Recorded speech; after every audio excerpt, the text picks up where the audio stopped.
Not long ago, a pilot was practicing high-speed maneuvers in a jet fighter.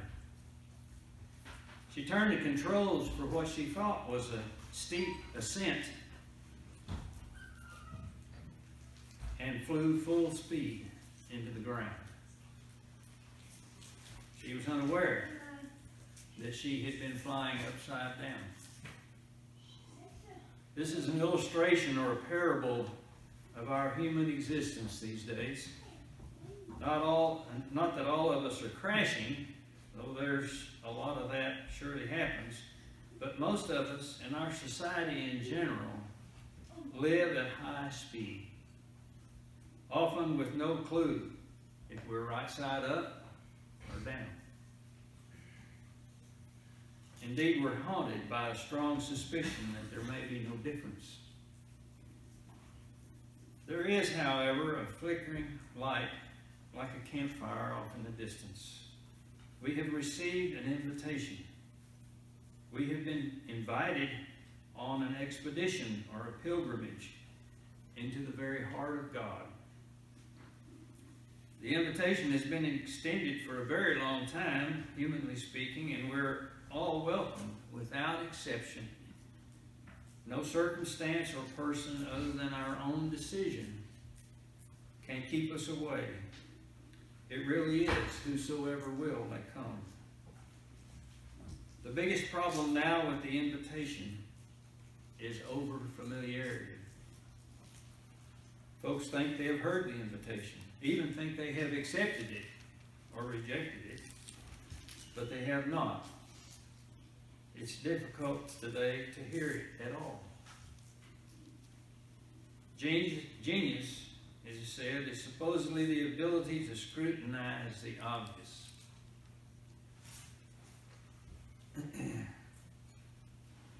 But the invitation has been public knowledge now for over 2 millennia, and yet among those who claim to be followers of Jesus, many fail to listen and do what he says. We, for the most part, remain in the foreign country.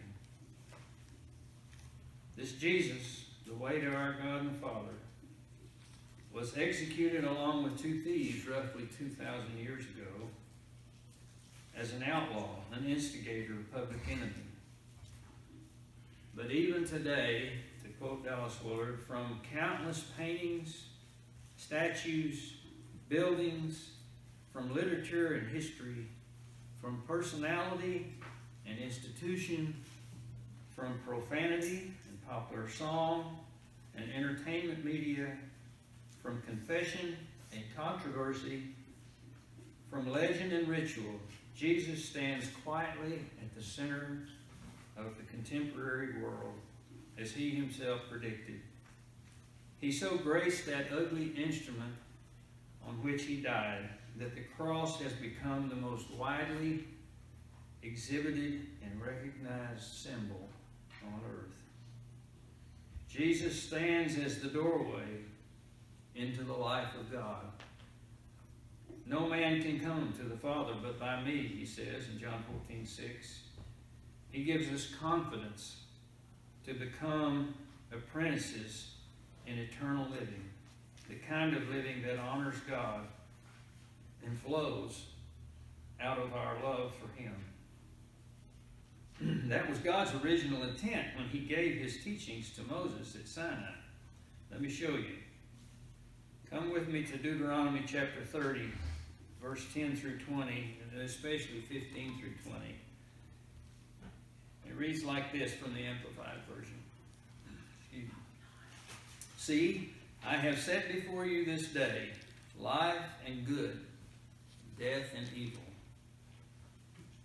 I command you today to love the Lord your God, to walk in his ways, and to keep his commandments, his statutes, and his ordinances. Then you shall live and multiply, and the Lord your God will bless you in the land you go to possess.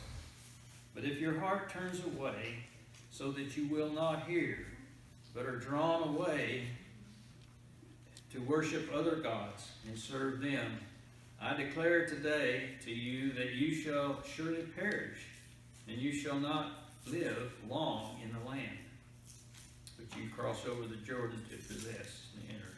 I call heaven and earth that witness today against you, that I have set before you life and death, and blessing and the curse. Therefore, choose life, that you and your descendants may live, to love the Lord your God, to obey his voice and cling to him. For he is your life, the length of your days, that you may dwell in the land which the Lord swore to give to your forefathers, to Abraham, Isaac, and to Jacob. Now, if you will notice these phrases we just read in verses 16 and 20, the first one is to love the Lord your God, and all that goes with that. He wants an interactive relationship with his people, full and rich, lots of conversation and experiences. Maybe a ride or a hike in the mountains together, enjoying his creation. Maybe a trip to one of his lakes with a fishing pole or a camera. Maybe a visit to someone who can't get out anymore.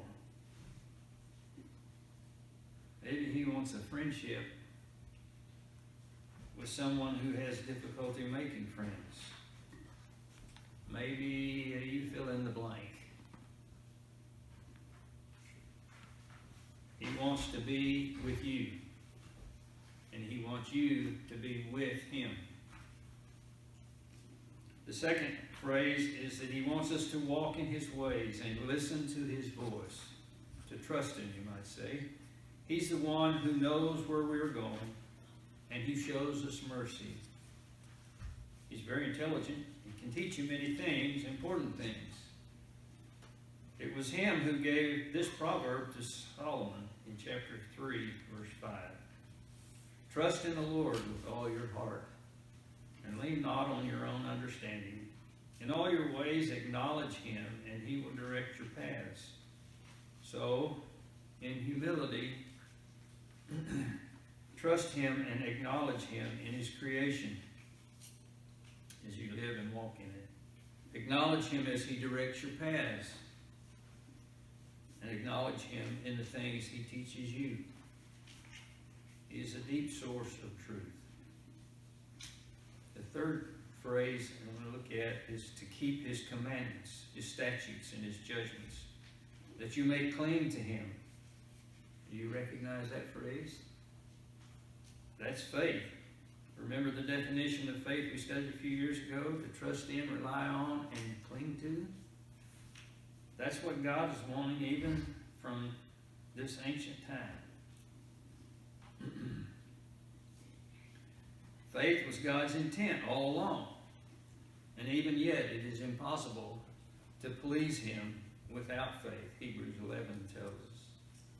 His teachings and laws were and are supposed to flow out from our hearts because of who we are, because we follow his ways.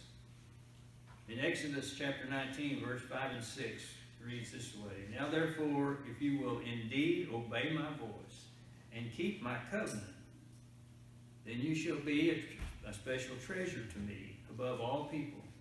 For all the earth is mine, and you shall be to me a kingdom of priests and a holy nation. Peter repeats this promise to believers today in 1 Peter 2, the first 10 verses of chapter 2 there in 1 Peter, teaching us how we should live before the God of this world, or in this world. The priests are responsible for teaching the people. That was their responsibility.